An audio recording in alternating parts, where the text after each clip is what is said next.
You're listening to Just a Dude podcast with your host, Nathan. Sit back, relax, and enjoy the show. Let's roll.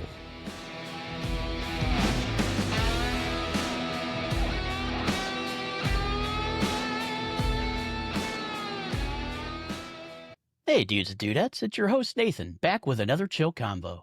Today we're diving into something we all deal with, work. But not the soul-crushing kind, how to make it better. I've got Alyssa Zylbershlag from WorkWise Labs here to talk about simplifying work life, building a vibe at the office, and why leadership doesn't have to suck. Alyssa, welcome to the show. So you're with WorkWise Labs. Give us the elevator pitch. What's the deal with you guys over there? And give us a little bit of information about yourself as well. Sure. Well, my name is Alyssa Zylbershlag. As you know, that can be a hard name to pronounce. So I like to say it nice and clearly up front. And I am the owner and founder of WorkWise Labs. We help managers feel more confident in the workplace. That's my elevator pitch. So what does that mean? Is I think what a lot of people want to know. It can look like a lot of things. So it can look like one-on-one professional coaching. It can be team building workshops at a retreat or a professional development day. It can be confidence building programs to fight imposter syndrome for new or new-ish leaders. It can be about consulting with leaders higher up in organizations to streamline and organize their operations. It's just a whole bunch of things.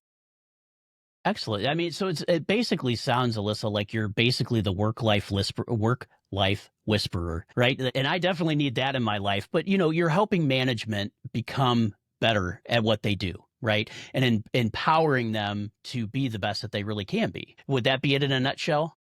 That's it in a nutshell. I mean, here we have lots of tongue twisters going on. But, what happens so typically is somebody's really good at their job. So they get promoted and then they're no longer doing that job because now they're managing and nobody tells them how to manage. So my real goal with all of it is to help people. I was always the office in every job that I've had where people would come in, shut the door and say, "Hey, Alyssa, I need to talk to you. I got a problem. Help me," or listen to me, or brainstorm with me, or, ask me questions, Yeah. help me figure this out. So So you've always had kind of like that open door policy, which has kind of led to this, to collaborate with individuals and people that you work with. And you've taken that to the next step by expanding it to not just the company that you work for, but any individual or company out there. Is that correct? yeah, that's right. And this business happened very organically. I wasn't really looking for it. I've been an anti-bias educator for over 20 years with different organizations, nonprofits, government organizations, and people have always sought me out, which is nice, right? That Yeah, makes it, absolutely. makes you kind of feel good. I've always been a relationship builder. It's my personality. It's who I am. And so people have always sought me out and asked me to do things on the side. And in August of 23, I was being asked to do things. And my dad said to me, "Alyssa," he's an attorney, "you better make an LLC." And I was like, oh, I wasn't even Yeah. really thinking about it. I was just like, sure, I could do this. Sure, I could do that, as a side gig. And Yeah. And that's it sort of turned how. into it. So are you doing this? Is this full time for you now, Alyssa? Yeah, so it's full time now. As with many people, I think what happened was, well, I shouldn't say as with many people because Sure. I I feel think I know where lucky. you're going, but yeah. Yeah, I feel lucky, right? Like people wanted me, and I ended up getting a contract with a local university and it was pretty big, and I was excited, an 8-month contract. And I was doing that while I was still full time at my job. And I was like working, coming home from work and working, and then working on the weekends. And I have 2 children and a husband and a dog, but my kids are 18 and 16 now. And they were like, "We never see you." And well, Yeah, where? And right. I'm like, "Well, I never see you either." And so I had to make a decision. Yeah, and that's awesome that you could make a decision that could help your family life as well, because I think so many folks today, and I know that this was traditionally more of a, I guess you could say, a gender role for a man type topic, but I want to say women and men nowadays put a lot into their work and sometimes can neglect the family a little bit. And I'm not saying that's what you did, but I know from, some of my experience. So in my past, I was a police officer. I was always working. I felt like I was always working anyway. I feel like I go in for an 8-hour shift and always came home 16 hours later. But Yeah. it was the same thing. I totally understand. We get involved in our work and we want to do the best that we can. It becomes part of our identity sometimes, and we neglect the things that are really important. And I'm glad to hear that you said, you were given an opportunity, and you said you didn't get to see your kids all the time, but you seized on that opportunity because now, it gave you, here's an opportunity for you to not only financially meet your goals, but to also stay with your family. And I love that because I think there's not enough people out there that spend enough time with their family nowadays.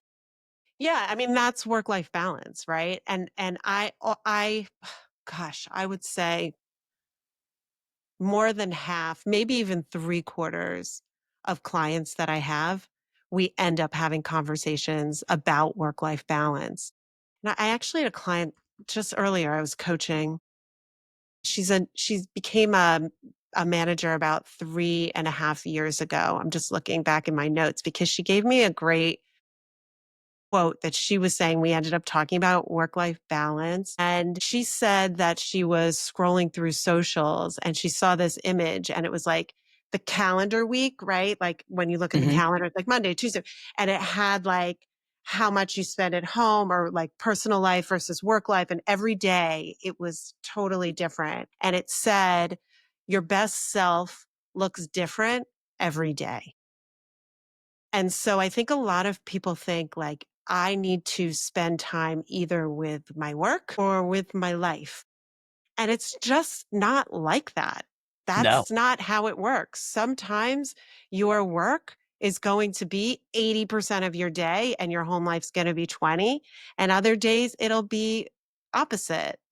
It's just unrealistic to think that life will be split 50. Yeah, it's unrealistic to go into it and say, okay, here's my day. I'm going to do 12 hours at work or at my work life and 12 hours at home. It doesn't work that way.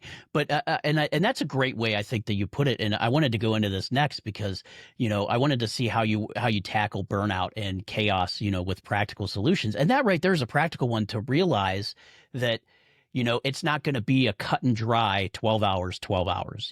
Yeah, you might have 16 hours of work today, but then you might have 16 hours of family tomorrow.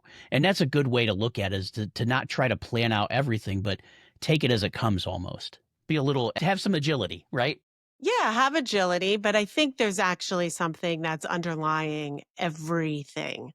When you talk about practical solutions about managing work life or managing your work, the what I call the keystone to everything is self-awareness. And when you think about what a keystone is, I don't know, did you ever read that book by Ken Follett, Pillars of the Earth? No, I have not. Okay, it's this like epic novel about, and it sounds so boring, but it's about the building of a cathedral in the 12th century. I mean, I guess that sounds boring to me. Not my cup of tea. But somebody said, you have to read this. You have to read. I mean, I read it like 25 years ago and I still think about it because they talk about building this cathedral over hundreds of years. And, they didn't have the tools that we have now. So they had to build these stone walls, right? Up, and they had to lean them against each other. And they put a stone right at the top, the keystone that holds the walls up. And that's why you have these cathedrals that are so old. You go to Europe and you go around the world. There are these cathedrals that are just majestic and amazing. They're actually feats of architecture, right? They're amazing structures and they last through fires. They last through everything because they have that keystone and they don't have the same building. They didn't have the building materials we have now. Right. Yeah, everything was different. Everything was different, but that keystone, that is the secret to life. If I should be so bold to say that I know the secret to life. The secret, that keystone, is self awareness. And when you know and understand, truly understand self awareness, you can have a better life. I mean, there's research about out there about it. People who know themselves are just happier people. They make smarter decisions, they do better at work, they're more creative, they choose better careers, they're better parents, they get more promotions, they raise more mature children. I mean, there's just like 100 things that the research says that life is better and you are happier when you are self-aware. So how would, for our guests that are listening or for our folks that are listening, how would you be, do you have any tips on how you would become more self-aware, throughout your life? And I guess it's going to be different per individual, right? But maybe some things that could help everyone, brought more. Do I have tips? Of course I have tips.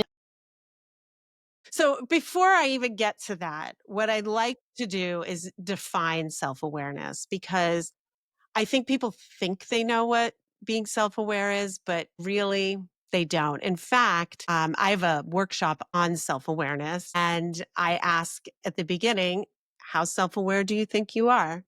And I would say about 90% say that they're either very self-aware or somewhat self-aware. And there was research done by a woman named Tasha Eurich. She's one of the lead researchers on self-awareness. And she said that through her research, what she found is that 87% of people think they're self-aware, but only 13% actually are. And that doesn't surprise me because I think a lot of us, do think of self-aware, but I think, like you going into this definition is going to help people understand what self-awareness really is. Because I agree with you. I think, I sit here to say I'm self-aware, but probably just a little bit, Yeah. Yeah. I mean, me too. I think it's like kind of a universal struggle. So, the definition of self awareness that comes from Tasha Eurich is the ability to see ourselves clearly, to understand who we are, how others see us, and how we fit into the world. So, let me break that down for you with a Mhm. metaphor that I've Yeah. developed, that I've come up with. So, I call self awareness, true self awareness, the mirror and the portrait. So the mirror is the idea of self-awareness that most people think like, I look in the mirror and I know who I am. I see myself and that represents that private self-awareness, the thoughts you have in your own head about self-awareness. What are your values? What are your passions in life? What are your aspirations? When they say fit, what they mean is like, where do you fit best? Like, are you the type of person who would rather go to a huge party, or are you one on one, or do you like, people just exhaust you, right? Like, where do Yeah, you fit right. best? Where do you fit best in the world? And, that idea of looking in the mirror and knowing these things about yourself, sometimes the mirror can be distorted and it Mhm. can be a funhouse mirror that you're looking in. That's true. That's very true. Yeah. And that's where that self-awareness gap, that 87% think they're self-aware, but only 13% actually are. Like that's that gap, right? You look in the mirror, you think you know who you are, but then we get to the portrait. And the portrait represents public self awareness. This is about seeing how other people see us. When I met you, Nathan, you painted a portrait in your mind of who I was. And I have no idea. I have not seen that portrait. How do I get access to that portrait? And the portrait is about our impact on the world. We move through the world and we leave ripples behind us, like a boat going through the ocean, or maybe a boat going through a lake because the ocean Mhm. has waves. Oh, well, maybe it's an ocean, whatever the Yeah. body of water you want it to be. And it's about our impact, how actions, our beliefs, our values, how are they affecting other people? And so that's sort of how I think about self-awareness and how I present it to my clients. So almost like an internal slash external self-awareness, like how I see myself, how others see me, or what my impact is on others. It's not almost, it's exactly. That's it. It's internal self-awareness versus external self-awareness or I love that. private And and public. yeah, exactly. And that's exactly what I was thinking when you said, the thoughts that are in your mind, what your ambitions are. Yeah, those are not things that we generally share with the general public. Maybe a spouse or, a child or something like that. Maybe that's more intimate. But generally, the people we interact with every day, other than those folks, yeah, we're not sitting there saying, hey, I want to have a podcast and I want it to be, famous. Or, in your case, hey, I want to be able to go out and help managers become the best that they can and become self aware so that they can help, build these companies. It's, you know, outwardly now I know that's what you want to do, Alyssa, because obviously you told me and you build a business off of it. And that that's what I want to do because you can see here we are talking. But yeah, it's great to know that because you're right. There are two different perspectives of self-awareness. And I guess the easier part would be maybe not easy because, we sometimes are our own worst enemies, but looking at ourselves versus how do other people look at us? I think that could be a tricky situation because some of us, like you said, with imposter syndrome and other things, we may not see ourselves accurately. And then, so do we depend more on the introspective or the extrospective for, that self awareness? What would your thoughts be on that? I mean, I think it's all of All of C, it together. I all mean, of the obviously, above. all together. Yeah, I mean, so when we think about, I think when we look in the mirror and we see ourselves, we can see ourselves clearer when we have that external um, data, so to speak, right? So there's two ways in particular that I can talk about because I think it's much harder to see the portrait that other people paint of us. So many of us, you get a glimpse and you shut down or you don't want to see it or you deny it or there's so many mechanisms as humans that we use to protect ourselves, right? From Yes. hearing something that maybe we don't know or we don't think. And so, two ways that we can see the portrait in practical life are through social cues and through feedback. So, then the question becomes, Yeah. how do What you, exactly? What are the social cues that I should look for? Or, how do I ask someone for feedback? Or I'm sure some people will volunteer it. There's, well, but yeah. I mean, let me ask you, Nathan, you've had jobs, right? Hmm. Yep. You've had performance reviews. I have. Yeah. Okay. Have Yep. you ever had to give a performance review? I have had to give a performance review. Yes. Tell me about that. Tell me So about that. I've given plenty of performance reviews where we look at, specific things that are generated generally by the company that they want you to, gauge people on. And what I always told people that I worked with where I had to give a performance review is you are going to know what your performance review is going to be based on your actions prior to it. Right. So I say, if you're going to get, written up or get a bad performance review, it should not be a surprise.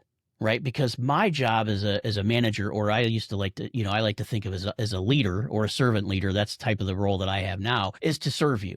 And I can't do that if I just let you make mistakes without trying to help you correct it. Right. To find the way that works for you. So it was, when I had those bad reviews, they knew it beforehand because I was working with them and trying to tell them, hey, this is, these are the things that we need to do. Here's where we need to improve. Here's some suggestions on how to improve it. Here's where we can go for the next steps and work through that. But when it come down to the review, that was generally all those things have been done, so they would see that reflected in their review. But we would always go forward with next review, I want to see at least a point higher, and this is how we're going to do it. Right, we come up with a plan together to help them improve their performance.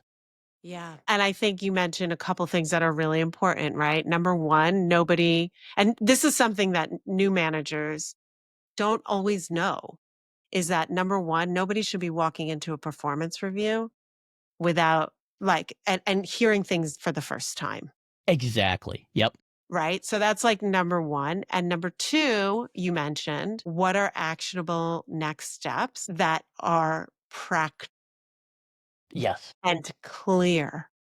I worked with a manager recently who was like, I want them to be better at this. Hmm. Okay, Okay. great. Yeah, but What how? exactly do you want Yes. them to be better at? How do you want them to do it? They can do it. They have to just tell me by this date that. And so it's Yeah. like, well, that's confusing for It is, people. yeah. Just better at what? Like, better at, depending on what it is, at communicating with you. Is it better at documenting? Is it better at, what does better mean, right? What does better mean? And I think a lot of people miss that boat in new management. Like I said, you get put into a role and my last job was at the New Jersey Division on Civil Rights, and I worked with a lot of investigators, right? Mhm. And they would investigate, and then someone would be like a really great investigator and be promoted to manager, and now they're not investigating anymore. And so it's like, and they didn't realize there shouldn't be surprises. It's like obvious when you're told it, but it's not always obvious off the bat for everyone. Yeah, and you're absolutely right because I've worked with new managers. I've been a new manager myself. And a lot of times, no matter how good your training programs are or your management, leadership development programs and things like that, something always seems to be missed. There's always one point of that aspect too, especially for new managers. And I think that's a mistake that a lot of companies make is like you said, they get someone like I work with engineers or, software developers and they're great software developers and they say, hey, you know what? We want to stick this guy around. He's got great knowledge. We want to do this. We're going to make him a manager. But then they never teach him how to be a manager, and how to properly manage or work with people. And I've seen that quite often, time and time again, where I go, and it's not until months or sometimes years later that people actually get into a leadership course or, a course like yours that shows people how to be good managers. And yeah. Yeah. And I think there's a difference also between like your Fortune 500 or your corporate Hmm. America, which they have leadership development programs in their companies and leadership programs for aspiring leaders and new leaders and onboarding for that. But there's a lot of companies that are small. There's nonprofits, there's foundations, government work, although government's its own separate thing that I could It probably is. Yeah. I have a whole podcast just We'd on have a how whole I nother feel episode about on the government, right, how Alyssa? I feel about working for the government, but I don't work for them anymore. That's enough said. But there's all of these companies, they might have an HR, but those HRs manage benefits and, things like that. They're Yes. not Yep. doing the leadership developments. That's where WorkWise Labs comes in. I have a program in particular called Next Level Leadership for new or new-ish managers, and it's 6 months.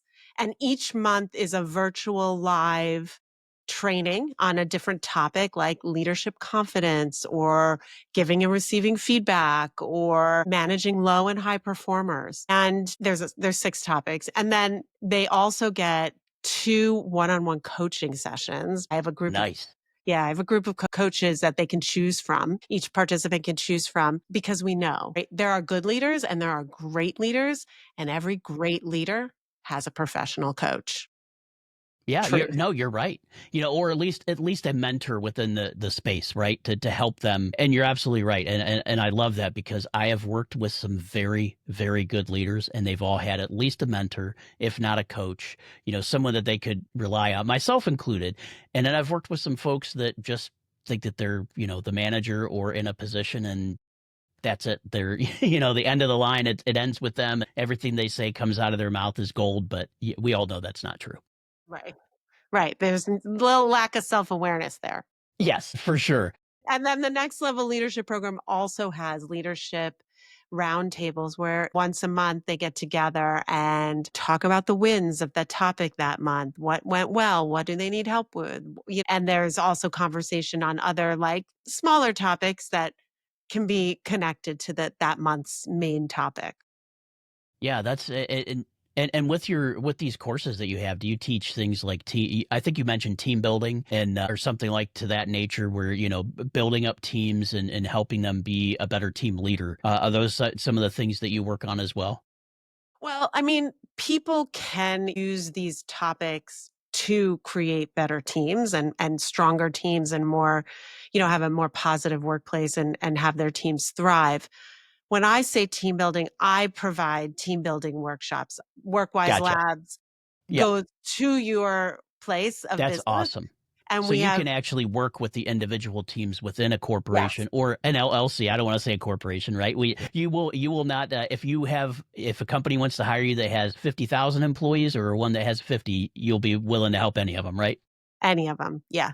And so we started talking about, kinda gonna bring us back to the portrait and talking Yeah. about social cues and feedback, because I think that this idea of feedback, and we were talking about performance reviews, and I asked you, "Have you done them?" And you explained how you do them, so I just kinda wanna come back to that and ask you a follow-up question. I will be interviewing you now, Nathan, and ask you a follow-up question.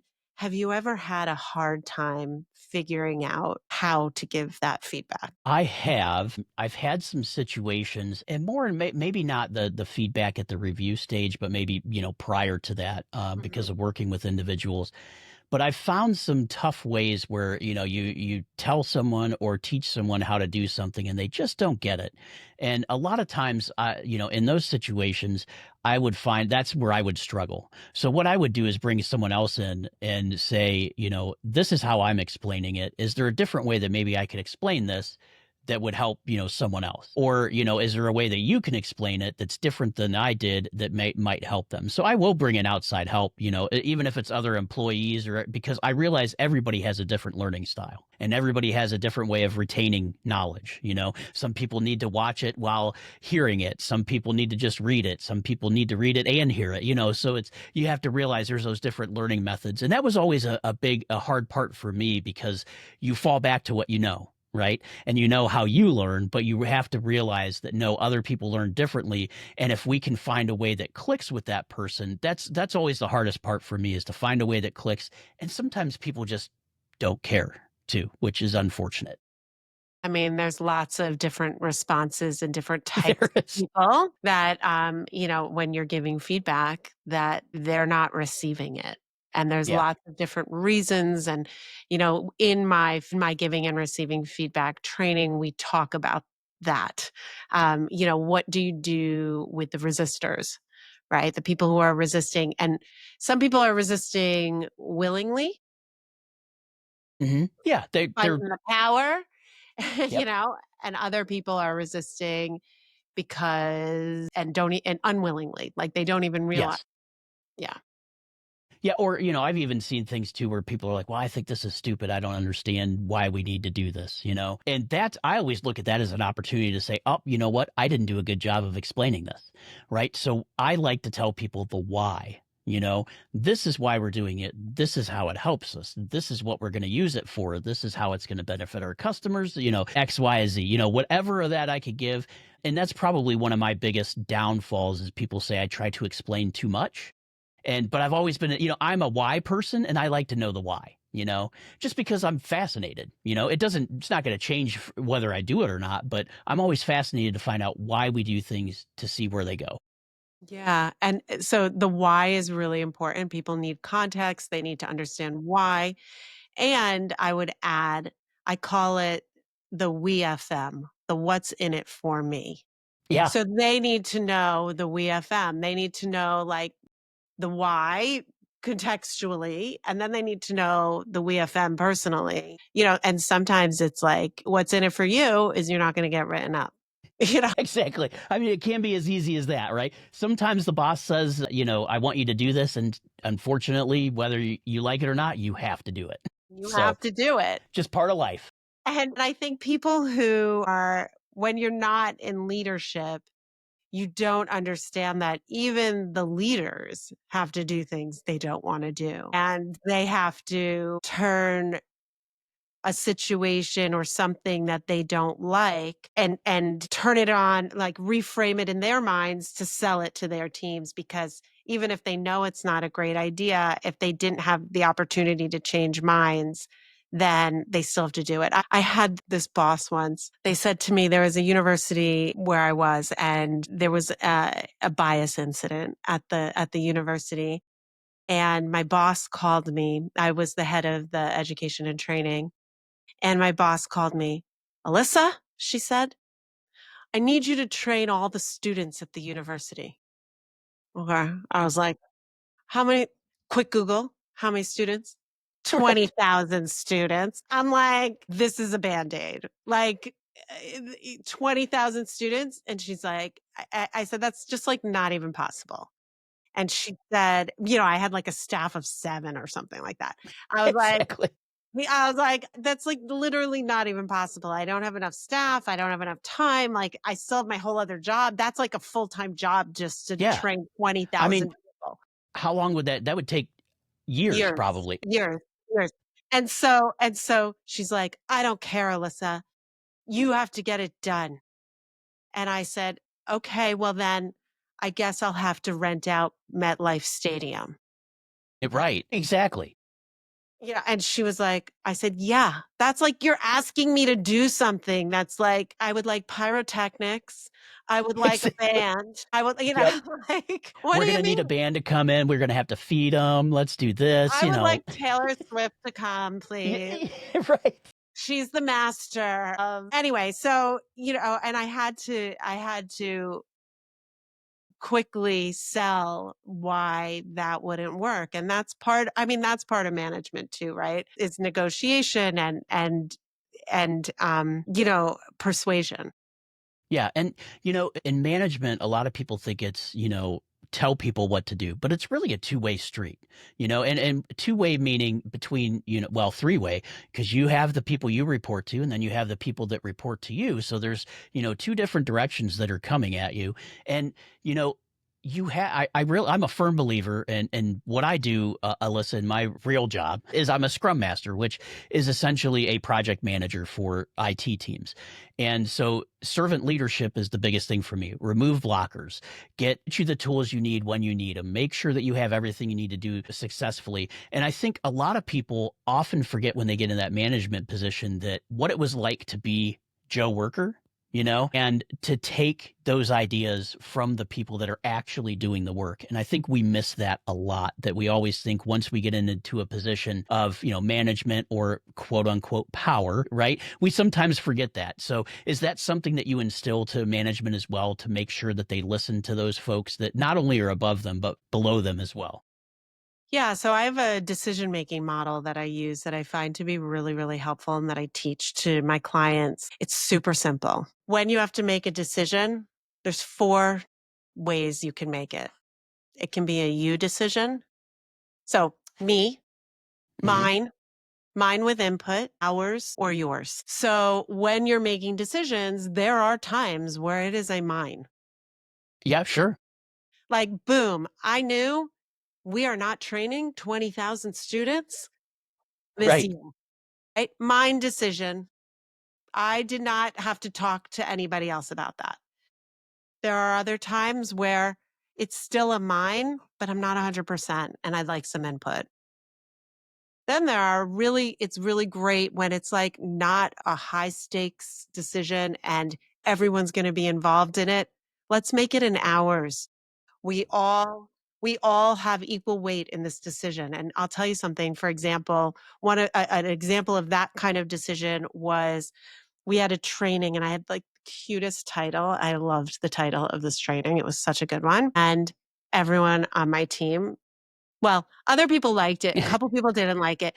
Whatever. There was like this whole vote and I got outvoted and we changed it to the most boring title ever. And I was like, and I was the one selling it. So I'd be like, the real title is, Yeah, you would. This should have been a me decision. yeah. I was like, man, what did I do? But I said, this is an hours, equal weight. We voted and I lost. Yep.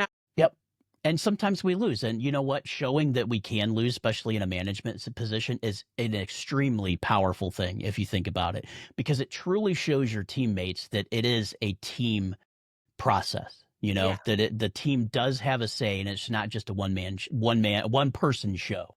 That nice catch there. And Yes. yeah, and then there's the yours. And that's like, listen, this needs to be done. However you want to do it, I'm happy with it, and just get done. Yeah, and I found myself doing that a lot, especially when I worked like in a call center environment. What I'd like to do a lot to get to really empower people was say, "Hey, this is the outcome that we need. I want to empower you to determine how we get to that outcome." Right? What does it work for you? So person A, you like to do it this way, but person B likes to do it this way. As long as that outcome's the same, that's fine with me. Right? As long as we're getting the job done that we need to do, feel free to do it yourself. I feel that that gives, our workers and those of us that, and even looking back to myself, it empowers me as a worker to say, hey, I've got some stock in what I do. Yeah. Yeah. Yeah. And so, that decision-making model can be really helpful for new leaders. I mean, for old leaders. Yeah. I mean, trust me, there's some old leaders out there that probably need to listen to this podcast. Yeah, it's a help. And I don't want to say old because I'm in No. that category Yeah, now. me too. I'm getting there too. Man, I just turned But 50 yes, this year. we're talking about leaders that have been doing it for a while. Seasoned, Seasoned, well yes. seasoned, Experienced, maybe. experienced. Yeah. Yes, experienced. So, yeah. So, we're talking about a lot of things, and one thing that I had written down that I really wanted to share with you and with your listeners is this great quote because I think people have a hard time with feedback Mhm. and with hearing back, going back, getting us back into the self-awareness and thinking about feedback. It's also from Tasha Eurich. And what she says is feedback from one person is a perspective. Feedback from two people is a pattern, but feedback from three or more people is likely to be as close to a fact as you're going to get. Oh, I love that. That's a great quote. That really is. I mean, I can't say anything more about it because it's laid out right there perfectly. Yeah. And people are going to tell you and I want to highlight this because just because somebody tells you something doesn't and that's the portrait that they've painted of you doesn't mean that it's an accurate portrait. Right. That's their It's portrait. their portrait of you. And there's information in that, there's data in that. So, you can know who the person is and I'll share a little something personal. There was a point in my career where I was accused of something pretty awful and it was not comfortable for me. And I did a lot of soul searching and a lot of thinking about it. And I had a coach. I even went to therapy about it because it was really upsetting from Yeah, an I mean, it must have been emotional pretty bad. perspective. Yeah. Yeah. So yeah, it was like someone really, really accused me of something that was like my integrity, like who I am as a human. And at the end of the day, I walked away with that thinking of this quote. I did a lot of soul searching and a lot of thinking, and I'm still processing and still thinking about it. It comes up all the time for me, and it was a long time ago.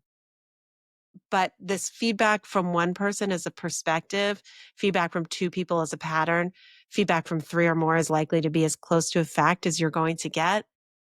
How many people had I heard that from? One. And that was her perspective. And you know what? While I disagreed with her perspective, Hmm. it was my responsibility to see the portrait that she had painted of me and why she Mm-hmm. painted that portrait of me. And what do I need to do that I never really thought of before because nobody had ever even said anything close like that about Yeah. me. So I never had to think about it before. It actually opened up a whole new way for me to manage people. And I became a better manager because of it and a better leader because of it. And so even if the portrait isn't accurate, there's still something you can take from it. Yeah. I see what you're saying. There's at least something there that you can at least see how others are seeing you or get an idea, especially with one, right? I mean, you don't want to discredit one piece of feedback, but also you don't want to take it as the truth for everyone either. Right. It is Yeah. not the be all end all, but I'll tell you, when I heard it, rocked my world. Took me probably a year to get out of that headspace and that rumination. Oh my gosh, oh my gosh, oh my god. Like Yeah, especially when we take things as perceived negatively. right? Which could be, perceived as a negative from our part where it's really meant, to help us improve. I think that's probably the toughest part. If somebody comes and tells you, Alyssa, you do great on this, this, and this. Okay, yeah, I'll take that feedback. Absolutely, right? That's going to be easy. But if someone, comes to you and says, or like to me and says, Nate, well, you know what, these things you do this and it's really not the this or that or whatever, or we see you as being this. Yeah, you should take that information. But no, I agree. I love the aspect of looking at yourself, and you got to try to stay objective as much as you can, but it's still you. And I think that's one of the questions I wanted to come to next, Alyssa, is, what do we do with that feedback once we get it? Because obviously not all feedback is going to be, gold, right? Right. I think probably the most helpful thing I can say is don't respond immediately.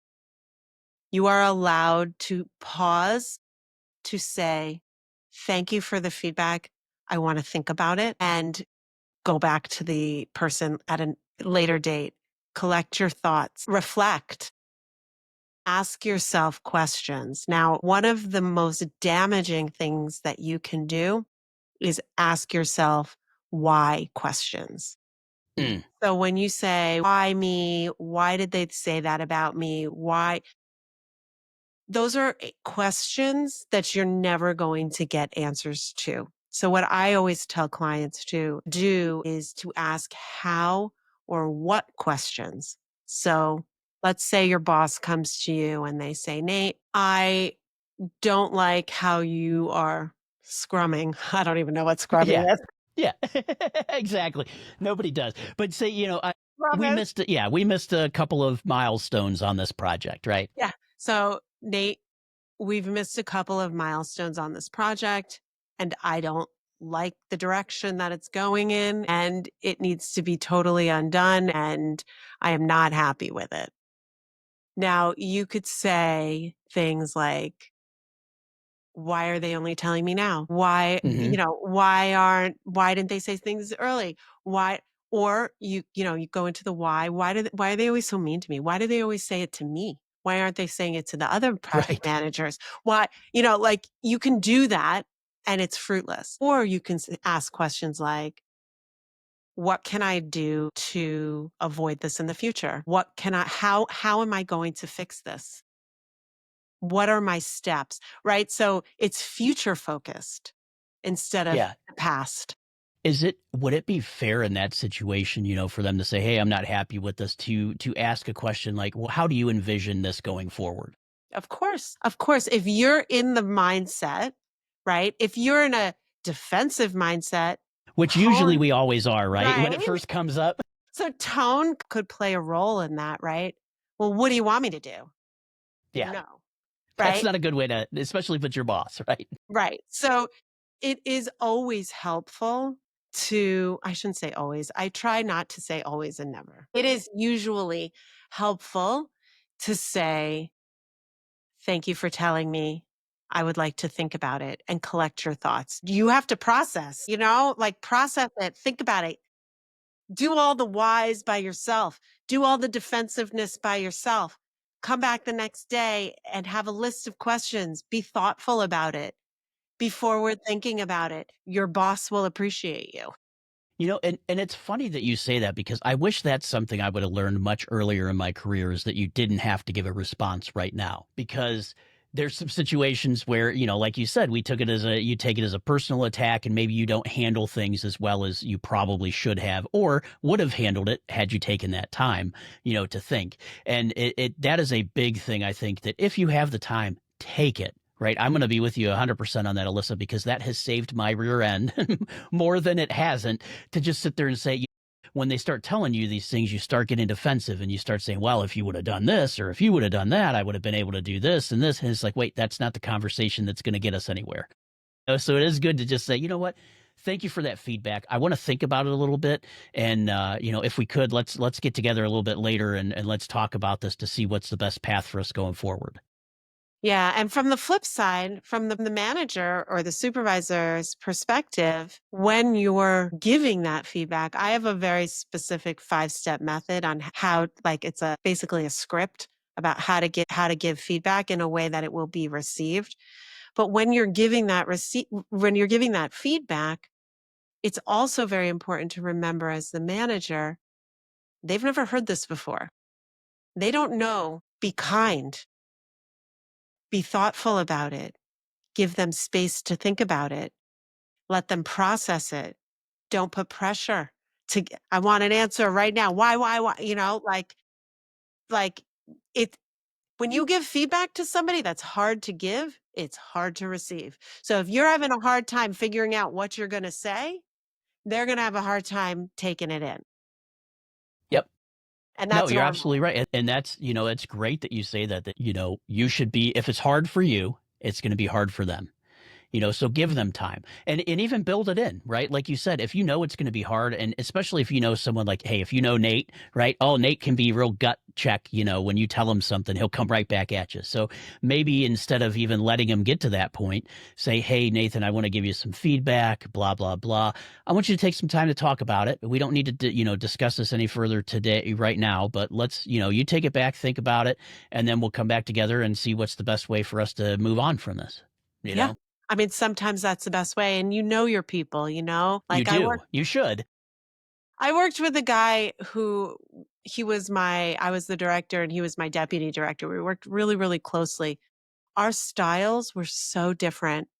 And in the beginning, when we started working together, he I would be like, I'm like, this is my brain, right? I am like, go, Hmm. go, go, go, go, go, go.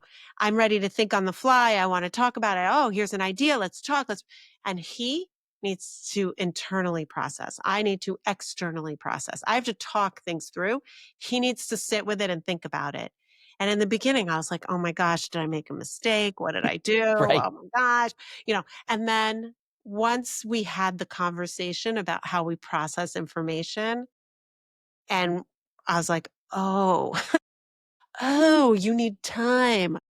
Understood. And then forevermore, we worked together for years and years and years. Great partnership. I would say, "Here's what I'm thinking. Let's talk about it tomorrow." Yeah. And I love that. Yeah. we were able to talk about it tomorrow. I was able to do the external processing. He had Hmm. already thought about it, and we were at the same place. And that was knowing your people and knowing your colleagues. And it takes a little while, Yeah. takes And I time. love that, it's funny. I love that. I have discussions with my current boss now all the time. And, he'll do that. He's like, hey, I'm just going to prime the engine. Right. He's like, I'm going to Right. prime the engine, but we're not going to talk about it. I just want you to think about it. And then we'll come back in a couple of days. And I love that because it does give me, I'm ready to throw him answers right now, but I throw better answers when I have time to think about it. Yeah. Yeah. No, it's very, very true. Yeah. Excellent. Yeah, this is all great, Alyssa. I love it. I do want to change gears a little bit. It's time for our rapid fire dude Q&A, and it's not rapid and there's no fire. And So no dudette, overthinking. Yeah, dudette. dudette. Well, dude, because I'm the dude, but you're the dudette. I'm Makes the sense? dudette. Yeah. You're the dudette. Okay. We're just All a right. couple of dudes. Yeah, just a couple of dudes and dudettes, right? Yeah. That hang out. But anyway, super easy, just to let the audience get to know a little bit about you, have some fun. But worst job you ever had? Telemarketer. That is I've done that, Alyssa, and I can tell you, yes, it is terrible, especially if you're cold calling, right? Yes. I used I to was sell yeah, I used to sell magazines over the phone, and it was the worst job ever. So I did it twice. So the first time I did it, it was for Electrolux vacuum cleaners, and Oh my gosh. I called people Yeah. to see if they wanted a free service check on their vacuum, and one day I called a woman, and she said, "Wow, you're great on the phone. How much are they paying you?" And told her, I don't know, it was like Yeah. $5 an hour, and she was like, because 'cause I'm old, and she was like, "I'll give you $1 more an hour and bring a friend."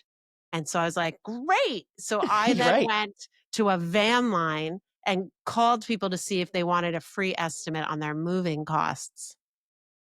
You Tingly went for numb. That was in high Yes. school. That was a job that said to I me was too That's so funny. I was in high school too, and I did it. "Alyssa, you wanna go to college." Not college isn't for everybody, No, but it's that was not, but like yes. but for me, college was for me. I love it. I love it. Coffee or energy drinks to survive your workday? I only have 1 cup of coffee a day, and then I like tea in the afternoon. Tea? Hot tea or cold tea? Any tea, I'm drinking it right now. Awesome. That's Right me. now it's I'm the cold. same. In the morning, I'm like, I'll drink a whole pot of coffee. I'm terrible at it. But then, like, once noon hits, I'm done. And then I switch to water and, like Gatorade or something. Too much caffeine for me, and I get shaky and, like, I don't like It's, the feeling. I used to be so hopped up on caffeine, I could drink like a Mountain Dew right before I went to bed. And now that I'm older, it definitely affects me much differently. I mean, I didn't start drinking coffee probably till about 10 years ago. I was the same until like I was 30. I didn't drink coffee. Even all those years as a police officer working midnight shift, I never drank coffee. Really? And then I got a day shift job where it was even. And for some reason, I started drinking coffee because I needed to pick me up. Well, I didn't like the flavor. I found it to be too bitter, but now I like the flavor. Yeah, it's so weird. It's like, I know, like the first time I tried a beer, I was like, this is the most disgusting thing in the world. And then I don't know if something happens when you get older or what, but I don't drink now anyway. But I remember, when I got older, I liked the taste of it. And but I remember when I was young, I was like, why do adults drink this? This is the grossest thing you could ever taste. Yeah, no, your taste buds actually change, but I still don't like beer, but I was in Germany a couple years ago and you're in Germany and there's beer, right? We went to like these beer Yeah. halls and stuff because like you go, it's like Yeah. historic. You have to go to the beer halls. So we went and I was like, I don't like beer. What should we get? And the waitress recommended a Radler. Oh, yeah. Yeah, which I had never heard of, which what is it called here? There's another name for it. It's half Pilsner, half Sprite. Yeah. Shandy. In Yes. A America, shandy. it's Yep. called a shandy, but I learned of it as a Radler. In Germany, it's a Radler, and I actually Yep. do like that. Yeah. That's awesome, though. I like it.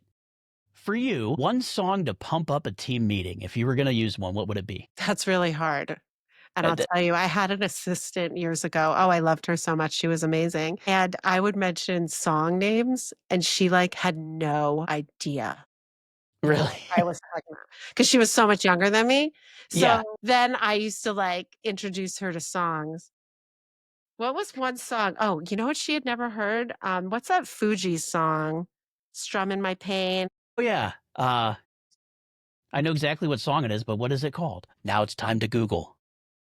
Let's see. "Killing Me Softly." That's it. So I Killing was, Me like, Softly. singing it in my head. I didn't think that anyone wanted to hear me sing. So I "Killing Me Softly," which is not originally a Fugees song, but I love that song. Yeah. And then she was like so we that was a song, I don't know, that was just what popped into my head. That's awesome, though. I love it. So for you, dream office perk and go wild, anything. Like if you could have, and it could be multiple, but It's easy. My husband works for like this big law firm and they have the most amazing perks. I mean, they have free food. They have like this cafeteria, everything's subsidized. Like, and they make those are lawyers. Like, they make, yeah, my husband's not an attorney, but they make a lot of money. And sure. I'm a regular person, but he works there. And they're like, you could get like a gourmet lunch for like $3, right? Wow.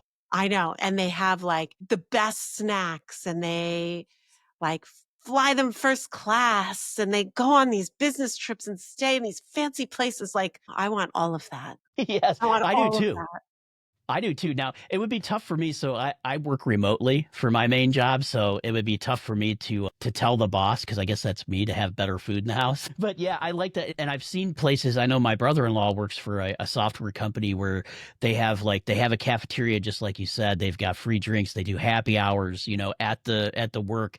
They like to get from one floor to the other. They have slides. I'm like, okay, this is fun.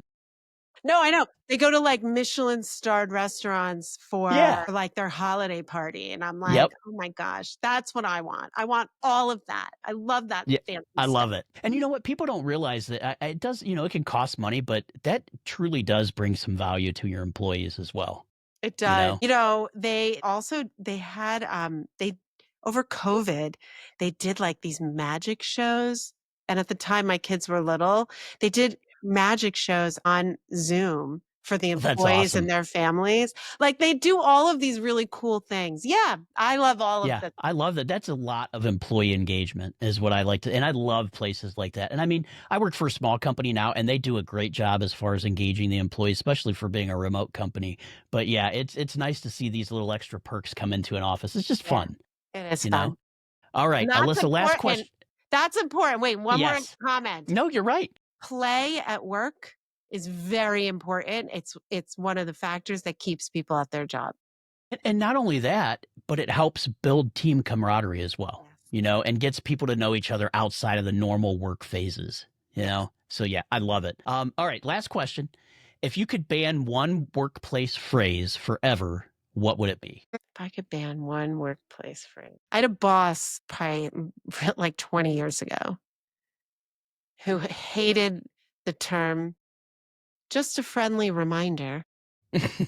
He felt that it was backhanded, and I've been mad at him for like 20 years because every time I see it, I'm like, yeah, it's like, I'm not going to forget. Don't worry. Just a friendly reminder. I don't know. That's fine. That's what, So for me, my yeah, work is do more with less.